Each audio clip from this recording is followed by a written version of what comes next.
من الانديه اللي هتشارك في كاس فرنسا السنه دي فريق اسمه ماجنتا، والقرعه خلته ان هو اول ماتش هيلعبه على الارض. المهم بقى ان الفريق ده اصلا مش موجود في فرنسا، وده واحد من الانديه اللي موجوده في مستعمره فرنسيه كاليدونيا الجديده. المستعمره دي بينها وبين فرنسا 17000 كيلو، يعني عشان توصل هناك محتاج 21 ساعه طيران. هنشوف هيلاعب مين ومين الفريق اللي هيلبس المسافه دي كلها. المهم وانا بدور لقيت ده شكل الكاس اللي هم كسبوه السنه اللي فاتت. وللعلم الفريق ده اتاسس سنه 1953، وهو انجح الانديه في كاليدونيا الجديده اللي هو فاز بالدوري 12 مره وبالكاس 16 مره. تعال بقى اقول لك شويه معلومات عن دوله كاليدونيا الجديده اللي تابع فيها الفريق اللي هنتكلم عليه النهارده. هي دوله مش مستقله لانها اصلا اقليم تبع فرنسا، موجود في جنوب غرب المحيط الهادي، بالظبط شرق استراليا ب 1200 كيلو. هي بتتكون من جزر كتير وعندها حكم ذاتي وعندها حكومه محليه وعندها برلمان خاص، بس فرنسا مسؤوله عن السياسه الخارجيه والعمله وكل شيء. عدد السكان 270,000 نسمه، ما بين سكان اصليين وفرنسيين واسيويين وافارقه من الجزائر، لان ايام احتلال فرنسا للجزائر كان بينفوا الجزائريين هناك، واللي وصل عددهم دلوقتي 50,000 نسمه. اللغه الرسميه هي اللغه الفرنسيه، بس هم بيتكلموا حوالي 30 لغه محليه. اقتصادها قايم على تعديل النيكل والسياحه ودعم من فرنسا. الجو عندهم استوائي معتدل، يعني موسم جاف وموسم ممطر، ورغم انها بتبعد الاف الكيلومترات عن اوروبا، فان سكان كاليدونيا الجديده معاهم الجنسيه الفرنسيه وبيشاركوا في الانتخابات الفرنسيه. كده الحلقه خلصت، لاول مره تشوفنا اعمل فولو واشترك في قناتي على اليوتيوب واعمل لايك وشير للحلقه. كان معكم اسلام وتاكا وبرنامج باكورد.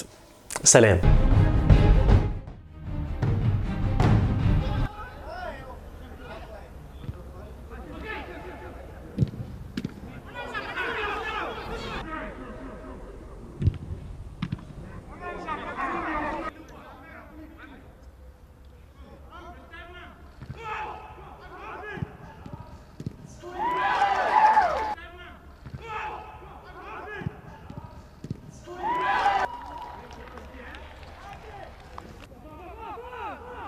Habillou, provoque!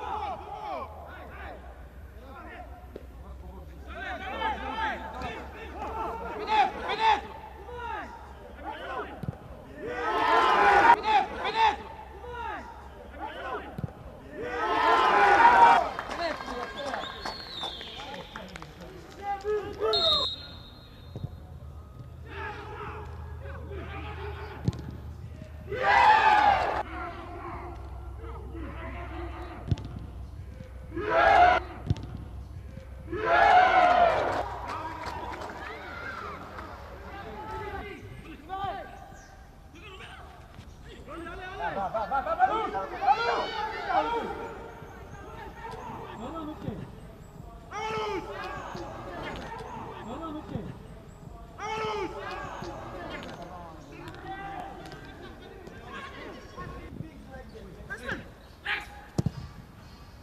Attention! Attention!